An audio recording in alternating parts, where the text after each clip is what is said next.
A cabeça dele estava arrebentada por dentro. É isso que a veterinária que trabalhou no caso da Orelha falou sobre ele.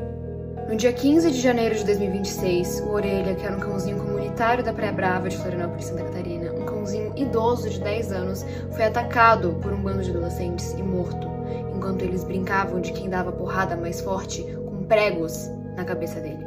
Depois de ser agredido na praia a pauladas por 4 adolescentes de classe alta em Florianópolis. E o nome de cada um deles. Eu não posso colocar a foto deles aqui porque eles são menores de idade, mas eu posso colocar um nome sim e deixar claro que eu nunca mais vou esquecer do rosto de cada um e eu nunca mais vou esquecer do nome de cada um. O que vocês puderem compartilhar sobre a Orelha, não precisa ser esse vídeo, mas o que vocês puderem compartilhar, compartilhem. Não deixem esse assunto morrer, vamos fazer isso chegar nas grandes mídias e vamos fazer com que a Orelha tenha a justiça que